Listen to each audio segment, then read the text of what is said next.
happening. Russia has finally decided to mobilize for war. They're calling it a partial mobilization of 300,000 men, but more than likely, Putin is trying to get 1 million.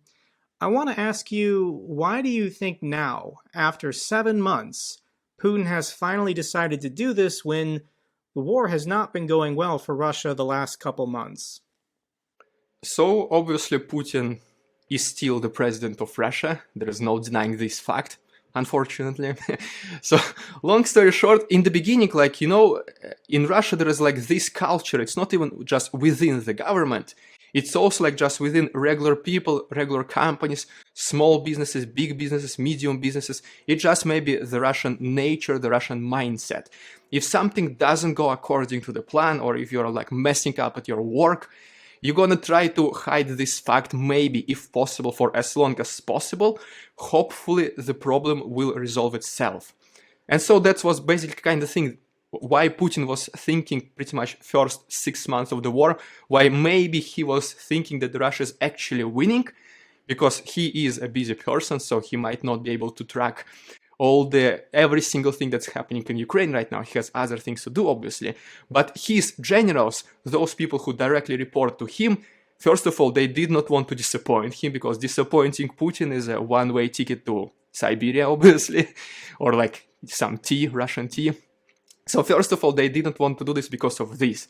Second thing is because what I just mentioned. They were saying, yeah, we are kind of good, maybe we're just slowing down, but eventually it will be all good. Hopefully, they were hoping that this will actually happen. But then 2 weeks ago, this Kharkiv counteroffensive in the east, when Ukraine took 8,000 square kilometers in 10, 15 days. And at that point, there was not possible to hide that's it. Russia is losing in this war, and Ukraine is advancing so fast, so rapidly. And so this is the point where Putin was okay, so looks like those people were lying to me. And so what should we do? How can we solve this problem? Because we need to win. I'm already in too deep into this whole conflict. There is no way I can back out right now, because my people will not understand.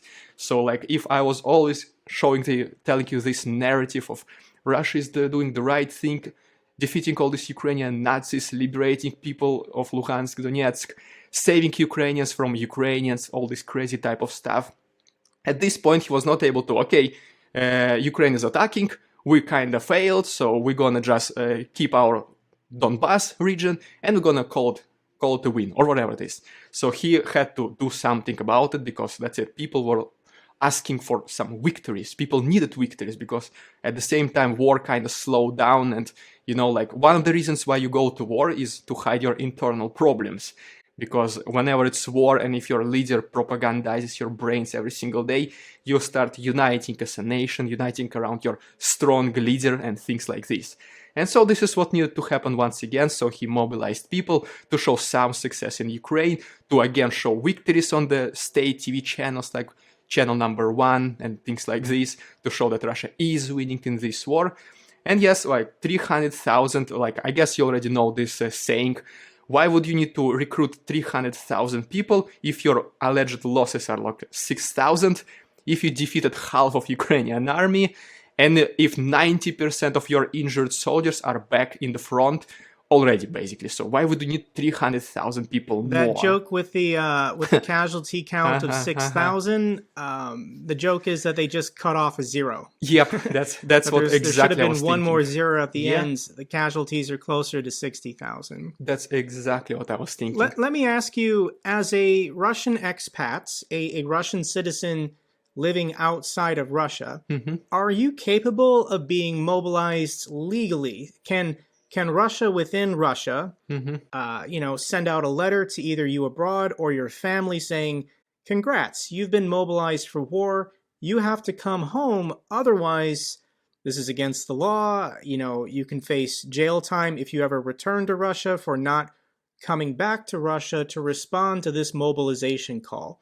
Is there any knowledge you have of how any of this would work? Yes, absolutely. Long story short, most likely I am safe for now, because yes, first the priority, they will be to send letters, those call for mobilization for those people who are in Russia. Usually how it happens is that, yes, you have these military representatives.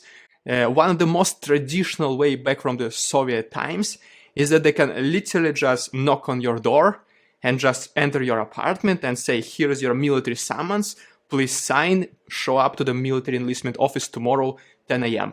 This is one of the classic ways to do it, and it still happens. And legally, as soon as you meet these people in person, and especially as soon as you sign this military summons document, you are legally obliged to show up in the military enlistment office. But for this reason, whenever there's like mobilization or whenever you need to go to the army, because serving in the army is mandatory in Russia, unless you have obviously like health complications or anything like this. Or whenever you're studying in the university, also you get this like delay to be in the army. And so long story short, yes, if they go knock on your door, if you are not at home, even if you're still in Russia, but like in your friend's house or you're hiding somewhere, they like, okay, we'll just come tomorrow. So eventually, if they don't see you in person, even in Russia, you can avoid the mobilization. So for this reason, they will definitely, I would say, not care about summoning to the military those people who are outside. Yes, they might send this letter about mobilization to my family in my like mailbox or whatever, but because I'm not physically in Russia, so they will not pursue this lead, if you want to call it like this. They might send one, another, third one, fourth one, but I'm not in Russia, so legally I would say they cannot mobilize me, so for now I'm relatively safe. Do you have any family or friends that you know who have been mobilized in the last couple days?